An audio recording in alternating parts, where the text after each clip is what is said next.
Muito bem, meus irmãos, então vamos abrir nas nossas Bíblias no livro de Romanos. Estamos também aí a estudar o livro de Romanos. E estamos no capítulo 8. Já chegamos no capítulo 8. E hoje nós vamos ver do 26 ao 30.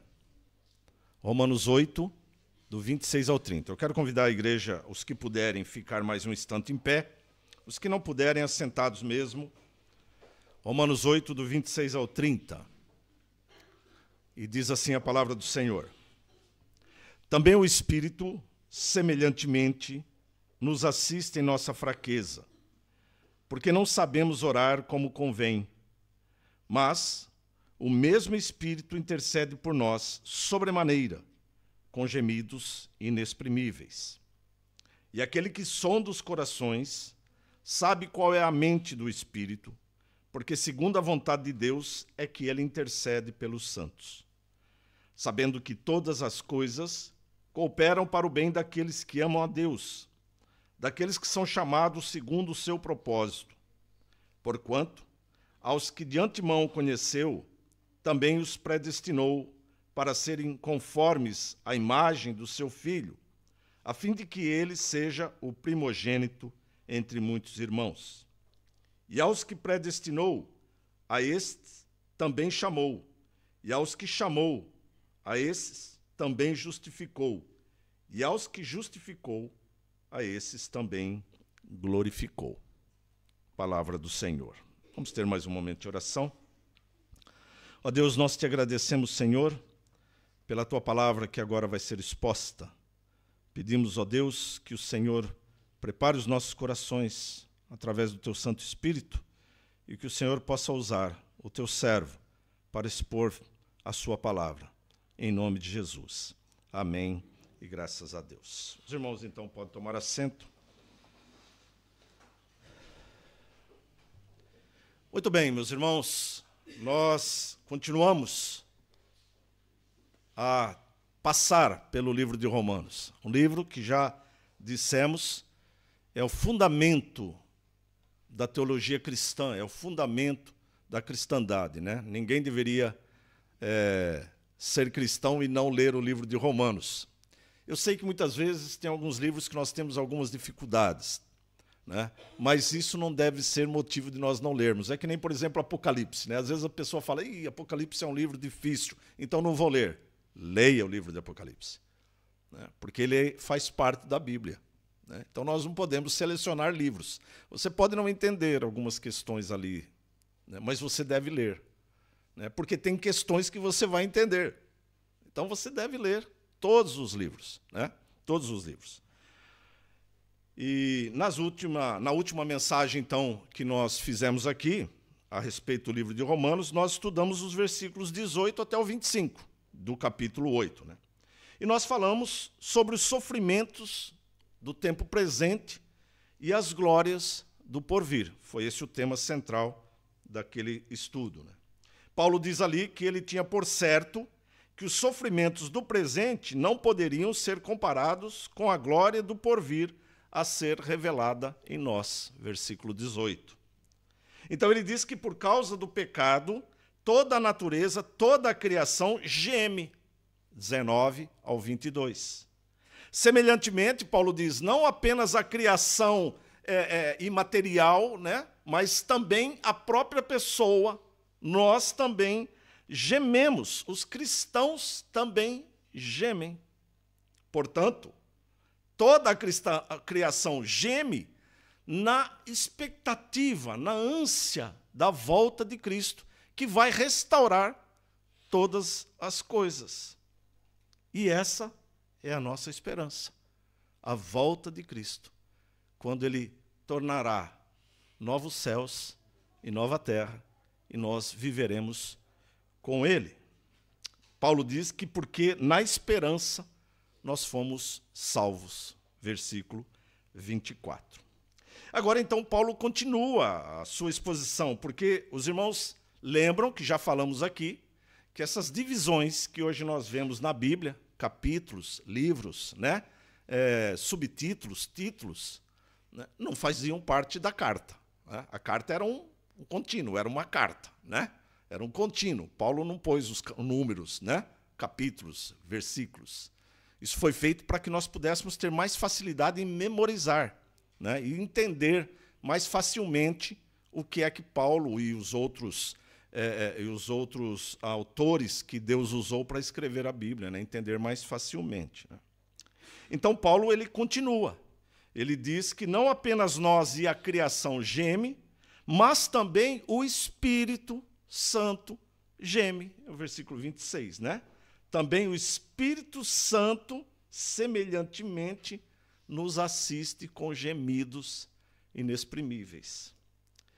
E então nós precisamos juntar esses dois primeiros versículos aqui, o 26 e o 27, né, para tentar transmitir aqui aos irmãos esse modo de agir do Espírito Santo. O que quer dizer realmente esta expressão, né, que o Espírito geme ou nos assiste com gemidos inexprimíveis? O que seria esta expressão, né? Como é que ele faz isto, né?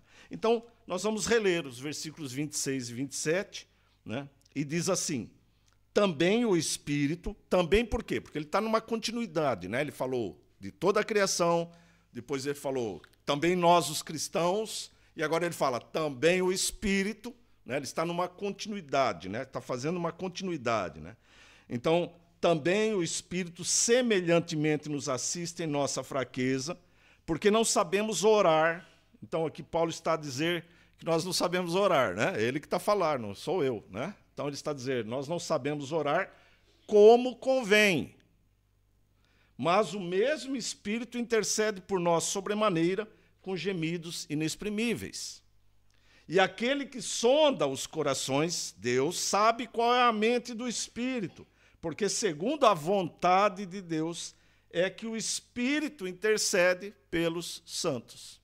É isso que Paulo está a dizer. Ou seja, Paulo nos diz que o Espírito Santo ele está presente em nossas orações. Os irmãos sabiam disto? Quando você se ajoelha, ou quando você se deita, ou quando você se senta, ou quando você se levanta para orar, você não está sozinho na sua oração.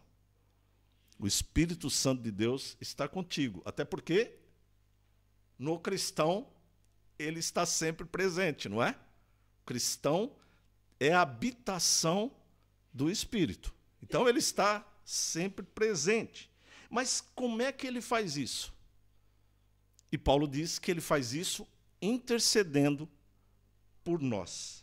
E por que ele faz isso? E Paulo diz que é porque nós não sabemos orar como convém. Então, se nós não sabemos orar como convém, então como é que o Espírito intercede por nós?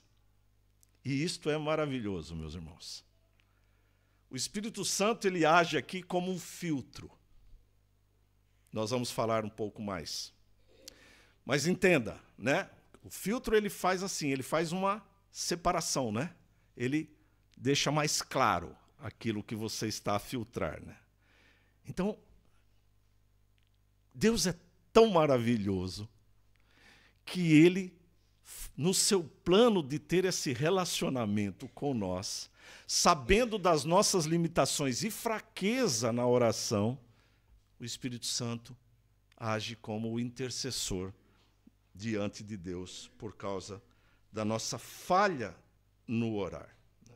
Por causa da nossa falha. Então, vou tentar explicar esse mistério e essa maravilha de Deus aqui na forma como o Espírito age, né? Meus irmãos, nós, enquanto neste mundo de pecado, nós sofremos muitas coisas, né? Sofremos muitas coisas. E por causa desses sofrimentos, muitas das vezes, as orações que nós fazemos, né, as orações que nós fazemos a Deus, são pedidos desconexos e muitas vezes até sem sentidos, né? Nós temos uma situação e nós nos apresentamos diante de Deus e apresentamos aquela situação muitas vezes de uma forma assim, uma forma drástica, uma forma sem literalmente saber expressar diante de Deus aquilo que nós estamos sentindo. Nós pedimos de acordo com os nossos problemas. Não sei se os irmãos são assim, né? Nós temos um problema, nós levamos diante de Deus. E isso está certo. Nós devemos fazer isso. Mas nós não podemos, muitas vezes, fazer como se fossem parágrafos, né? É assim, eu vou listar os meus problemas, aí eu faço uma lista, né? Estou com dor no pé, estou com dor de cabeça. Senhor, estou com dor no pé. Senhor, estou com dor de cabeça. Senhor, estou com um problema financeiro. Senhor, e eu vou fazendo uma lista diante de Deus, né? E aí a gente pede assim, Senhor, peço que o Senhor possa estar me ajudando nisto, me intervindo nisto, né? Que o Senhor possa estar me orientando nisto, Senhor. E nós vamos fazendo uma oração assim, até porque muitas vezes nós fazemos a nossa oração com pressa, né? Fazemos a nossa oração com pressa. Estamos sempre com pressa, né? Então, quando nós oramos a Deus, nós, cristãos, já sabemos que a nossa oração está limitada à vontade de Deus, não é? É isso que nós aprendemos na própria palavra, né? Nós devemos sempre entender que, independente do que você peça, é a real vontade de Deus que vai ser exercida. Pastor, então quer dizer que eu não devo orar? Não foi isso que eu falei. Eu falei que você deve orar, mas que você deve estar ciente de que a vontade de Deus e não a sua é que vai ser exercida. E por quê? Porque Tiago diz que nós oramos mal. Mas nós vamos chegar lá, né? Então, essa vontade do Pai foi o modelo de oração deixada pelo próprio Cristo, né? Penso que aqui todos conhecem a oração do Pai Nosso, né? E a oração do Pai Nosso, ele começa com uma exaltação, né? Ele começa a dizer assim, Pai Nosso que estais nos céus. E aí ele glorifica o Senhor na sua santidade. Santificado seja o vosso nome. Aí ele glorifica o Senhor na esperança. Venha a nós o vosso reino. E aí ele fala, seja feita a tua vontade no céu e na terra. A tua vontade é soberana em tudo, tanto no céu como na terra. Então, a vontade do Senhor vai ser exercida na sua vida. E qual é a grande maravilha disso? É que a vontade do Senhor é santa e perfeita. Então eu já tenho um conforto no meu coração, uma segurança, que eu vou pedir, que a vontade do Senhor vai ser feita, mas ela é a melhor coisa para mim. É a vontade dele, e não a minha. Ou seja, Paulo vai usar um termo agora aqui, falando que o Espírito Santo nos assiste, né? Está logo no comecinho. Também o Espírito Santo, semelhantemente, nos assiste, né? Esta forma, né, nos assiste, né? O que um assistente faz, né? Ele ajuda, né? Ele direciona, né? Ele orienta. O Espírito Santo ele nos assiste nessa alusão de que o Espírito está sempre nos ajudando em todas as coisas. Em todas as coisas. Ele já começa nos convencendo, olha lá, ele já começa nos convencendo que somos pecadores, porque para mim, não, eu não sou pecador. Eu sou uma pessoa boa, eu sou uma pessoa que faço caridade, eu sou uma pessoa que não mata, que não rouba, eu sou uma pessoa que respeita as outras pessoas, eu sou uma pessoa excelente, eu sou uma pessoa boa. Não, mas a palavra diz que você é uma pessoa má, que você é uma pessoa ruim, que você é uma pessoa tremendamente mal. Então, como é que nós conseguimos confrontar essas coisas, né? Você não consegue. Porque para você, você é bom. E o Espírito chega e fala assim, não, você é um miserável pecador. É Ele que te coloca de joelhos diante do Pai, pedindo perdão. Estávamos agora há pouco a estudar sobre isso. Pela nossa vontade, meus irmãos, nós não chegamos diante de Deus. Nosso prazer é estar lá, ó, lá fora. Nosso prazer é estar a gozar dos prazeres que o mundo dá. Esse é o nosso desejo. Mas o Espírito Santo nos resgata deste mal, né, e nos traz agora para uma nova vida. E então o Espírito já começa a fazer isso. E agora, como ele está em você, ele te assiste. Ele está em você, ele continua a trabalhar em você. Ele continua a exercer. Interessante porque lá no livro de João, né, Jesus diz assim, o Pai trabalha, eu também trabalho. E agora nós podemos completar, né? E o Espírito também trabalha. Incessantemente. Para que você continue no caminho da graça. No caminho da salvação que ele lhe concede através de Cristo Jesus. Então, Paulo diz que nessa assistência ele intercede. E esta palavra interceder está ligada a alguém que pede um favor em benefício do outro, né? Então ele intercede, levando o nosso pedido da forma não como nós formulamos, mas como ele filtrou. Percebe isto? Então, interceder é você chegar para alguém e falar assim, olha, aquela pessoa ali é meu amigo, conheço, excelente pessoa. Se você puder ajudá-lo, se você puder dar um emprego para ele aí na tua empresa, você não vai se arrepender, porque eu conheço, eu falo para você, é uma excelente pessoa. Você não vai se arrepender disso. Eu estou intercedendo pelo outro, não é? Jesus está lá, diante do Pai, fazendo o quê? Intercedendo por nós. E como é que ele faz isso? Ele faz, olha, morri por ele. Ele pecou de novo, ele caiu de novo, mas eu sei que ele é salvo, porque eu morri, o meu sangue foi derramado por ele. Percebe? Essa intercessão é dessa forma, né? Então o Espírito Santo, ele intercede, levando o nosso pedido da forma como ele agora lê o nosso pedido, né? Ele não via...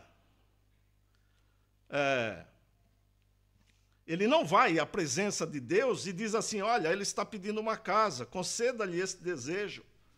Não, não é assim. Paulo diz que ele faz isso porque não sabemos orar, então o Espírito não vai levar algo que não está bem. Porque se nós não sabemos orar, não está bem aquela oração.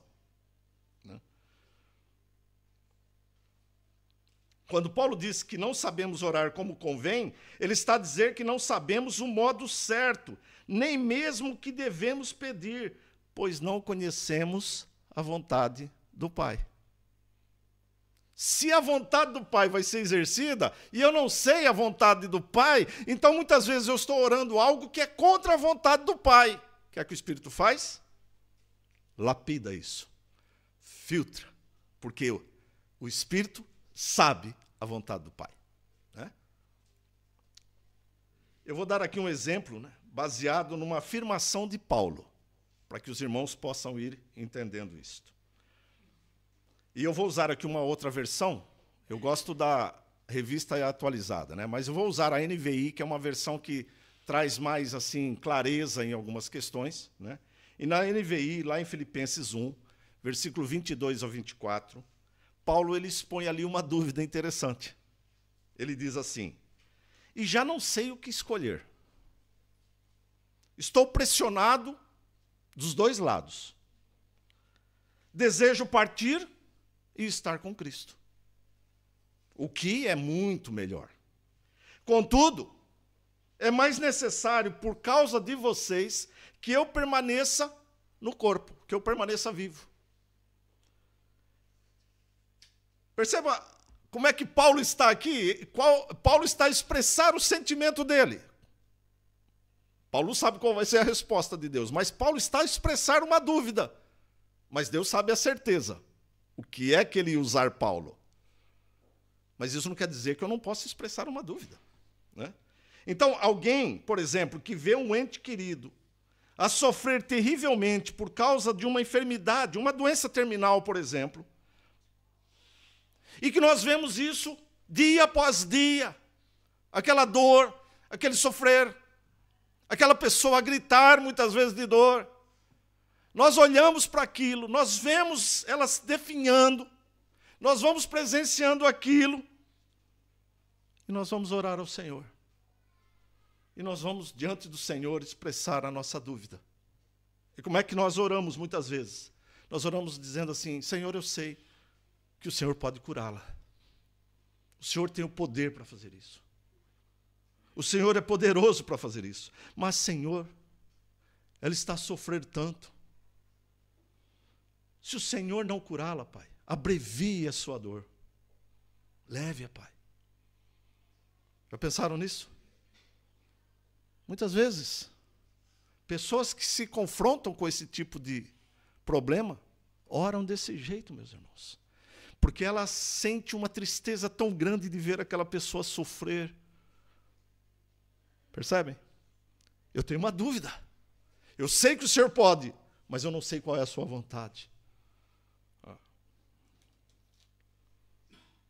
Então, enquanto estamos orando, o Espírito que habita em nós faz o filtro e ele leva a Deus o que é a vontade de Deus.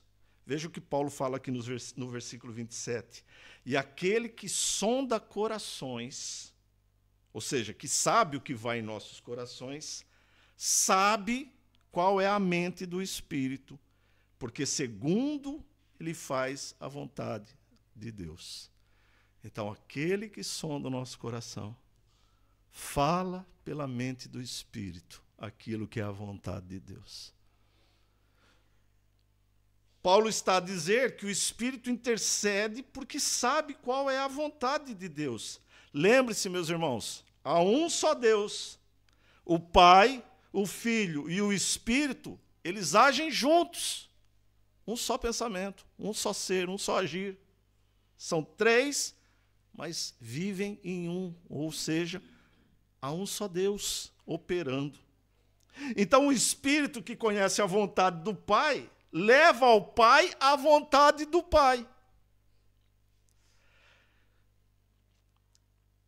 Eu preciso aqui pedir desculpa, né? Esta forma de falar, mas preciso que os irmãos entendam bem esta maravilha, meus irmãos. Porque nós precisamos entender as belezas que Deus nos transmite.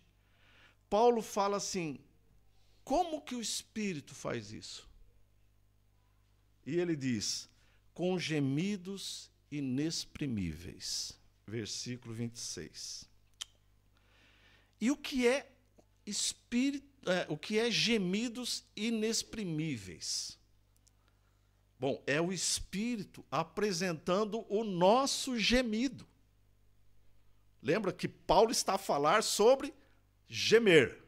A criação geme, o homem, o cristão geme, e agora ele está falando que o Espírito geme. Ele está falando da mesma coisa.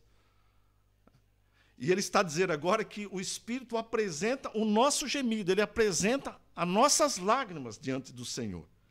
E ele testifica, diz Paulo aqui ainda no capítulo 8, ele testifica com o nosso espírito, ou seja, está uma ligação entre o nosso espírito e o Espírito Santo. Essa expressão inexprimíveis tem sido vista ao longo dos tempos por alguns como alguma linguagem diferente. Mas não é isto que está escrito aqui. Não está a falar de uma linguagem, algo que você não consegue entender ou algo que não seja exprimível, né? Algo que você possa expressar. Meus irmãos, não é isso, não é assim que eu entendo quando eu leio a palavra original aqui escrita. A palavra que está aqui, essa expressão, ela está mais de conformidade com algo indescritível ou uma maneira intensa. Ou seja, o Espírito Santo expressa-se de uma maneira intensa diante de Deus. E isso é o inexprimível que está escrito aqui, né? Nós não sabemos pedir, né? Tiago diz isso, né? Ele diz: pedimos mal porque pedimos para o nosso deleite. Ou seja, nós não sabemos pedir. Quando nós abrimos a nossa boca, nós estamos pedindo para nós, para o nosso deleite. E quando nós pedimos pelo outro, também estamos pedindo para o deleite do outro. Então, nós não sabemos pedir.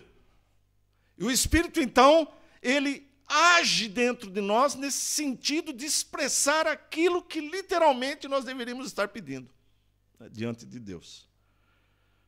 Então, por isso, o Espírito Santo em nós, para nos assistir, está em nós para nos assistir nos ajudar em tudo, inclusive em nossas orações. Não é uma maravilha? Eu vejo isso como uma maravilha.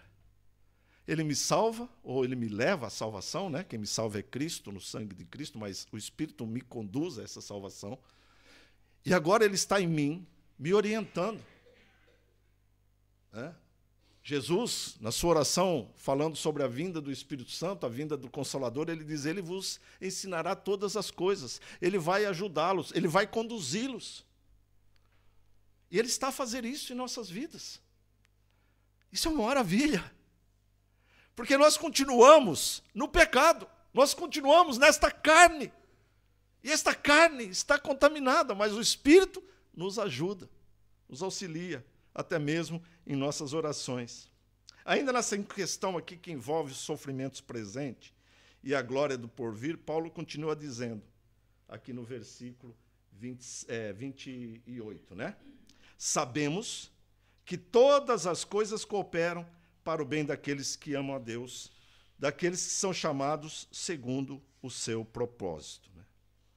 Bem, Paulo está levando em conta que o cristão que vai receber esta carta, né, ele tem a noção de que estão no mundo decaído, no mundo de pecado, e estão esperando a redenção da volta de Cristo. Porque Paulo está a escrever para a igreja de Roma. Então, Paulo está a supor isto, né? Ele diz, sabemos, né? Ele está dizendo aqui, nós já sabemos isto, né? O que é que nós sabemos, ou o que é que nós deveríamos saber? Porque Paulo diz que nós sabemos, né? O que é que nós deveríamos saber, né? Nós sabemos que todas as coisas cooperam para o bem. Todas as coisas cooperam para o bem. E aí, nossa carne pode pensar que é o bem prazeroso, né? Todas as coisas cooperam para o bem. Bom, bem é algo que eu sinta um prazer nele. Não. Não é. Então, antes de falar sobre todas as coisas, eu quero falar sobre o que é esse bem que Paulo está a se referir aqui, né? Bem não quer dizer aquilo que nós achamos ser o melhor, mas o que Deus considera como sendo o melhor.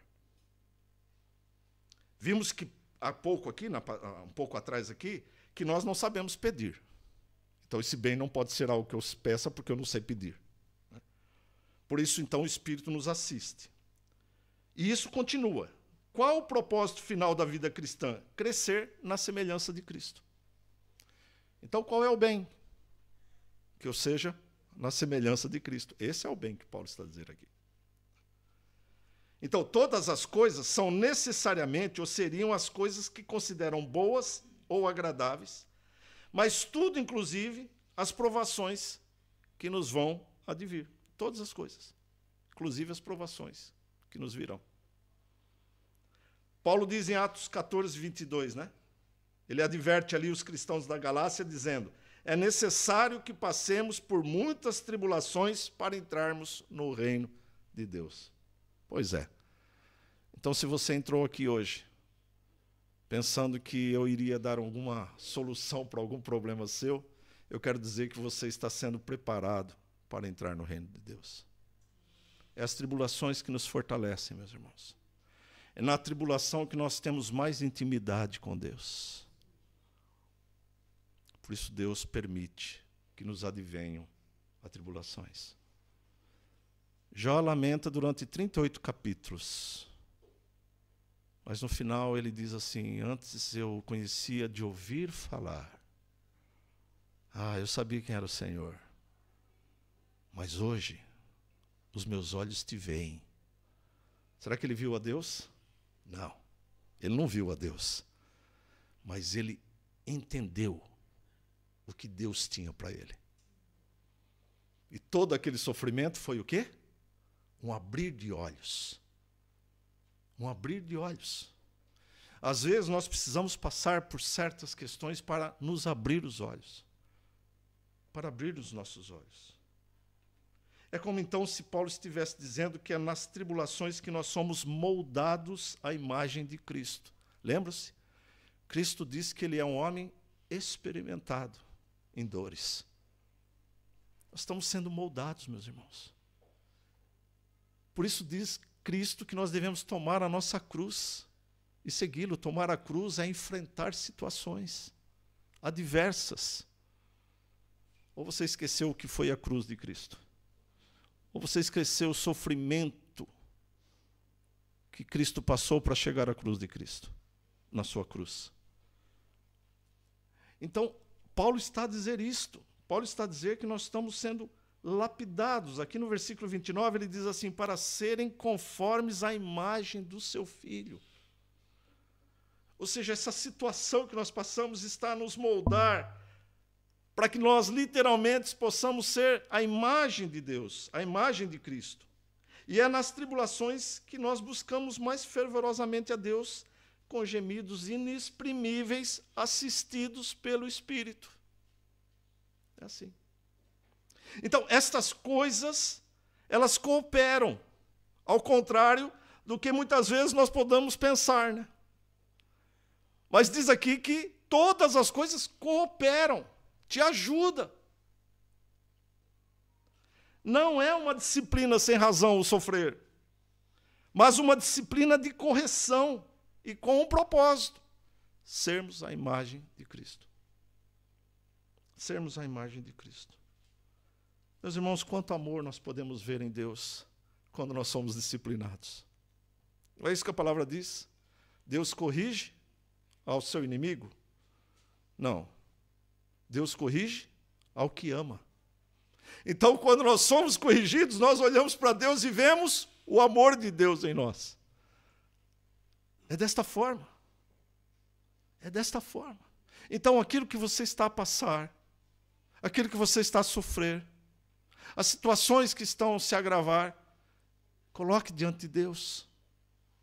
Coloque diante de Deus, sabendo que Ele permite que você passe por isso. Então, coloque diante de Deus. Gema diante de Deus. Clame diante de Deus. Apresente o seu problema diante de Deus e o Espírito Santo vai estar ali conduzindo a sua oração diante do Senhor. Que maravilha! Que maravilha! Mas Deus só faz isso naqueles que amam a Deus. Veja que Paulo diz isso. Sabemos que todas as coisas cooperam para o bem daqueles que amam a Deus. É claro que aqueles que não amam, tudo o que acontece é para provocar ira contra Deus. Todo mal ou todo bem é para afastá-los de Deus. Se o bem for coisas boas, ele vai se deleitar nas coisas boas e vai se afastar de Deus. E se todas as coisas forem coisas más, ele vai afastar-se mais de Deus, irar-se com Deus, ofender a Deus. Por quê? Porque todas as coisas cooperam para o bem daqueles que amam a Deus. Então nós que amamos a Deus, olhamos para todas as situações e dizemos: Senhor, eu sei que o Senhor tudo pode. Eu nada posso, mas seja feita a sua vontade. Me fortaleça, para que eu não fale palavras vãs. Me fortaleça, para que eu possa compreender o seu propósito na minha vida. E o Espírito Santo nos fortalece.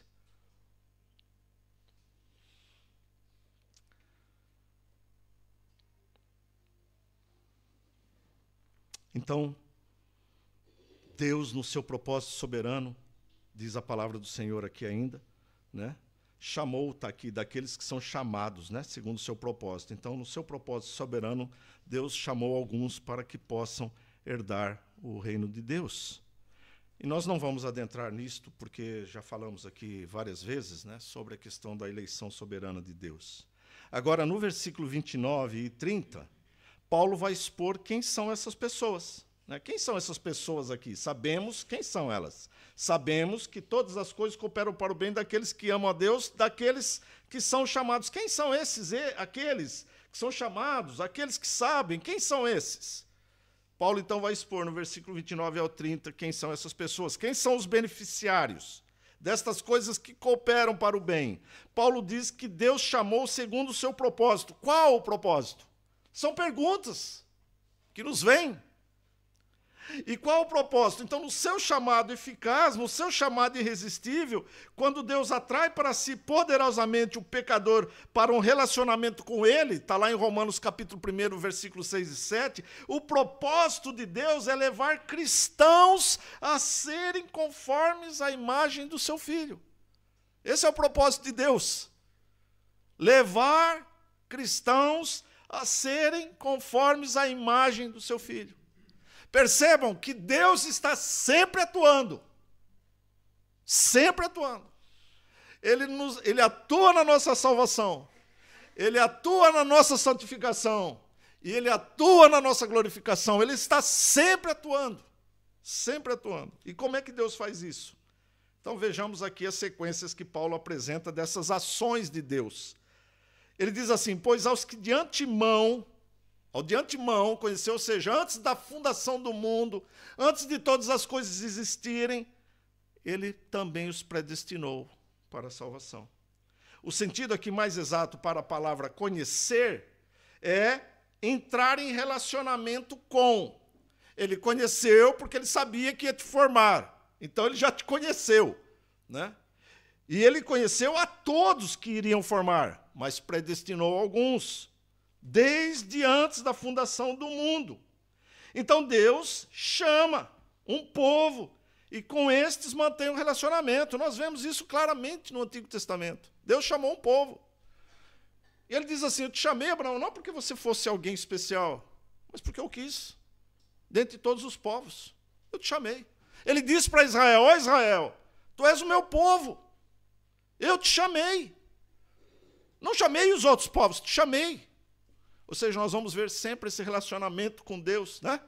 Nasceu Jacó e Esaú, e ele diz assim, eu amei Jacó e me aborreci de Esaú. Nós vamos ver sempre Deus atuando de uma forma intensa. Esse relacionamento é mais compreendido a partir da salvação do homem. Paulo diz em 1 Coríntios 8:3, que se alguém ama a Deus, este é conhecido por ele. Ou seja, esse relacionamento de amor com o homem foi desde sempre. Além de predestinar, diz Paulo que Deus também chama, no versículo 30. Ao que predestinou, a esse também chamou. Então, no devido tempo de Deus, os eleitos são identificados. Eu penso que cada um de nós aqui temos uma história com Deus. Quando nós realmente sentimos esse chamado com Deus. Se você é um salvo em Cristo, agora que eu estou a dizer isso, talvez venha na tua memória. Nossa, eu me lembro quando foi o dia que eu senti Deus falar no meu coração. E eu fui para Deus, entreguei a minha vida a Ele. Talvez você tenha a lembrar agora. Talvez você que ainda não fez isso, ainda não teve esta oportunidade maravilhosa, talvez agora no seu coração o Espírito esteja a falar assim, eu quero ter um relacionamento com você hoje. Porque sou eu que determino o tempo. E talvez ele esteja a falar para você, eu quero um relacionamento com você hoje. Eu estou te chamar hoje. Talvez você que esteja aqui não esteja a sentir isto, porque não é o seu dia ainda. Porque é Deus que determina tanto agir quanto realizar. Mas se você sentir isso, diz a palavra do Senhor, não vire as costas para esse chamado. Atenda a esse chamado no Senhor. Ou seja, meus irmãos, esse relacionamento de amor com o homem foi desde sempre. Penso que cada um de nós, então, vamos ter sempre algo para relembrar no Senhor. Mas Paulo continua a dizer, mas aos que chamou, a este Deus também justificou. Olha, Deus continua. Deus chama e nos concede a justificação em Cristo. Né? Justificou. Tornou-nos, não que nós sejamos justos, mas Ele passa a nos ver justos em Cristo, que justifica o pecador. Então podemos ver o agir de Deus em nós. Os predestinados são a todo tempo chamados para uma comunhão salvadora com Cristo por meio do Evangelho. Não há forma de se chegar a Cristo a não ser pelo Evangelho. Você está aqui hoje a ouvir o Evangelho. E é o Evangelho que traz clareza ao coração do pecador. É o Evangelho que nos revela a Cristo. É o Evangelho que nos mostra quão necessário nós somos de um Salvador. É o Evangelho que nos acusa do pecado. É o Evangelho que nos apresenta aquele que pode perdoar pecados. É no Evangelho que todas as coisas são vistas. Subsequentemente, Paulo diz que os que justificou, a este também glorificou. E aqui termina o processo. Paulo termina aqui. A esses também justificou. Na próxima vez que entrarmos aqui no capítulo 8, Paulo vai dizer, então o que nós diremos à vista dessas coisas? O que é que nós diremos? O que é que você vai dizer? Se Deus é por nós, quem será contra nós? Mas isso é uma outra história. É para um outro dia. Meus irmãos, é interessante, né? Porque o povo de Deus ainda não foi glorificado, né? Nós ainda não estamos glorificados, porque o glorificado é só na volta de Cristo, na ressurreição dos corpos. Então, por que Paulo diz que Deus já glorificou? Está no passado. Ele deveria ter escrito aqui, aos que justificou, a esses também glorificará. Deveria estar escrito assim, no futuro. Mas está escrito no passado. Porque a obra de Deus está completa. Está completa. Se você é salvo, é porque você já está glorificado. Nós já podemos estar em Cristo glorificados no céu. Que maravilha! Não há aqui nenhuma questão que possa nos desviar dessa salvação. Se você é salvo, meus irmãos, está selada a tua salvação. Paulo diz em Efésios que nós recebemos um selo na nossa salvação, chamado Espírito Santo. Esse é o selo que nos identifica diante de Deus como salvos. Dito essas coisas, eu gostava aqui rapidamente de apresentar algumas lições que nós podemos tirar aqui. Com referência à oração, primeira parte. Orar é o desejo de se buscar a Deus. Nós oramos sempre buscando a Deus, né? O que nos leva à conclusão de que quem não ora, não busca a Deus. Então, se você não está tendo tempo de oração, você está distante de Deus, meus irmãos. Quanto mais nós oramos, mais intimidade nós temos com Deus. Quanto mais você conversa com seu pai, mais íntimo você fica do seu pai, né? As crianças fazem isso, né? Quanto mais os pais se envolvem com as crianças, né? As crianças ficam mais felizes, né? Não vê a hora do pai chegar em casa, né? Não vê a hora de sair, para ir para a praça, para ir ao campo, para ir fazer um passeio. Não é? Esse envolvimento dos filhos com os pais é necessário, porque isso aproxima. E aí os filhos, então, quando tem algum problema, chega para o pai e se expressa porque ele tem confiança no pai. Não é isso? Filhos que não têm relacionamento com os pais, não dizem os problemas para eles. Se você não tem relacionamento com Deus, essa intimidade com Deus, como é que você tem um relacionamento na sua oração? Nós precisamos orar, meus irmãos. Precisamos orar, você precisa tirar tempo de oração. Em todo momento que você tiver um tempo, fale com Deus. Mesmo sem saber orar, ou como convém, nós devemos falar com Deus, pois o Espírito Santo está nos assistindo. Segunda questão, quando nós lemos os versos 26 e 27, é um incentivo da palavra à oração.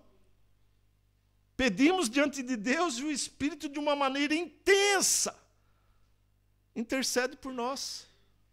Ele intercede em seu favor de acordo com a vontade de Deus. Terceira lição, não se desanime, pensando que as suas orações não são respondidas, né?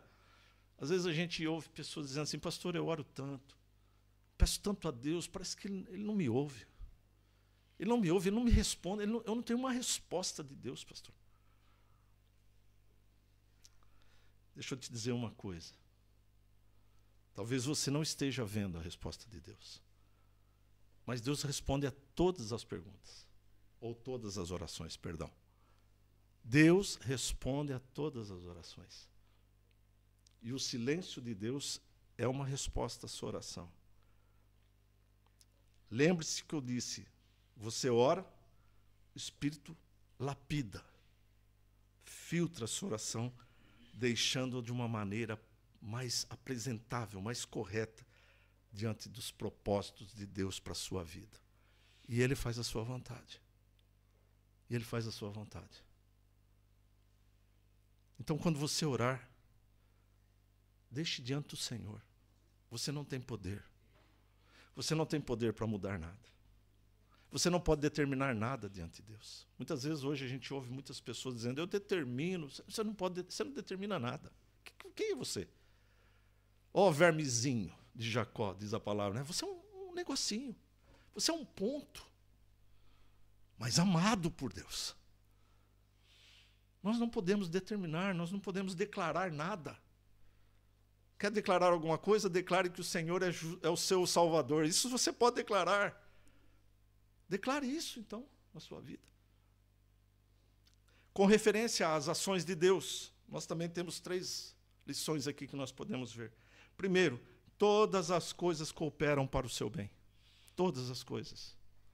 Quer sejam agradáveis ou desagradáveis. Todas as coisas, mesmo nas tribulações, é para o seu bem. Não é para o seu mal. O pai nunca dá nada de mal para o seu filho. Se você pedir peixe, ele vai te dar uma serpente? Não, ele vai te dar um peixe. O pai nunca dá o mal para o filho. Como dissemos, todas as coisas cooperam para que você se aproxime à semelhança de Cristo. A segunda lição, para o ímpio, todas as coisas também cooperam para que ele mais se distancie de Deus. Sim, o bem que é natural a ele e os propósitos materiais a ele, pode até pensar que Deus tem sido bom com ele. E que então ele é merecedor. Se eu recebo tantas dádivas, é porque eu tenho privilégio diante de Deus. Não. O que nós percebemos é que essas pessoas mais se distanciam de Deus. Os prazeres do mundo são inimizades com Deus. Eu sempre conto uma história, já devo ter contado aqui também, né? Quando nós trabalhávamos na plantação de uma igreja, num bairro muito carente, no interior do estado de São Paulo, no Brasil, numa cidade chamada Catanduva. Quando nós trabalhávamos lá na plantação, o Jardim Imperial era considerado o bairro mais problemático de Catanduva. Não tinha esgoto, não tinha alcatrão, só drogas, prostituição, e nós fomos lá abrir um campo de trabalho lá. Eu lembro de um senhorzinho, sempre conto essa história, que ele vinha distante a pé para a igreja, e vinha nos cultos de quarta, de domingo, de sábado, estava sempre, fazia culto de jovem, ele já era um senhorzinho, mas ele vinha no culto de jovem. E ele, pastor, eu preciso que Deus me dê um carro. Preciso tanto, olha, é tão difícil eu vir a pé, né? Precisava tanto que Deus me desse um carro. Passou tanto tempo ele pedindo aquilo, Deus deu uma Brasília. Eu acho que os irmãos aqui não sabem o que é uma Brasília, mas é um carro, né? Um carro da linha da Volkswagen, um carro mais antigo, né? Ele veio todo feliz com uma Brasília amarela, até me lembra alguém, né? Mas veio com aquela Brasília amarela toda feliz. Sabe o que aconteceu, meus irmãos? Passado aquele dia, ele nunca mais voltou na igreja. Foi para o bem dele? Foi. Para se afastar de Deus. Porque isso era o coração dele. Isto era o coração dele. Se afastar de Deus. Agora ele tinha o seu propósito alcançado. Eu não estou dizendo que isso né? Sempre. Estou contando uma história. Um caso. Ou seja, os prazeres do mundo, meus irmãos, são inimizades com Deus. E a terceira ação que nós percebemos aqui, nosso bem maior está no futuro, a vida eterna. Ela é o nosso propósito, e o Espírito Santo está nos ajudando a chegarmos lá. Porque Ele já nos deu essa garantia. Mas Ele nos conduz. É como se Ele nos pegasse pela mão, nos orientando como chegar lá. Deus, no seu conceito eterno, já projetou o nosso caminho. A estrada poderá ser pedregosa, cheia de pedras, talvez alguns espinhos. Ser uma estrada difícil. Pois a palavra diz isso também, que a estrada é estreita. Mas com toda certeza, meus irmãos, toda certeza no seu coração, nós vamos chegar lá, em nome de Jesus. Amém? Deus abençoe. Vamos orar então, encerrando o culto desta manhã. Ó Pai, nós te agradecemos, Senhor, por este momento tão especial. Obrigado pela tua palavra que o Senhor trouxe até nós. Obrigado, Senhor, Deus. A tua palavra, Senhor, que é o poder de Deus para trazer salvação ao pecador. A tua palavra, Senhor, que é o meio pela qual o Espírito Santo nos convence do pecado, do juízo e da justiça. Que nesta manhã, Senhor, possa estar a falar o coração daquele que ainda não entendeu esse projeto, esse plano de Deus. E se ele sentir neste momento que o Senhor literalmente está a o chamar, que ele possa atender o seu chamado, Senhor. Em nome de Jesus, Pai, que ele não saia daqui da forma como entrou, mas renovado pelo teu Santo Espírito, Senhor. No nome de Jesus, ó Pai, nos concede um dia de bênção, um dia de comunhão, um dia de paz. Nos concede uma semana, Senhor Deus, em que possamos ser suportados pelo teu Santo Espírito, Senhor. Nos concede uma semana, Senhor, com saúde e paz. Nos concede uma semana de intimidade com o Senhor através da palavra e da oração. Nos concede, Senhor Deus, da tua graça. E que a graça do nosso Senhor e Salvador Jesus Cristo, o amor do nosso Deus e Pai e a comunhão do Espírito Santo seja sobre todos, agora e para sempre. Amém e graças a Deus. Deus abençoe a todos, em nome de Jesus. Quem precisar conversar com o pastor, espera um bocadinho e falamos no final.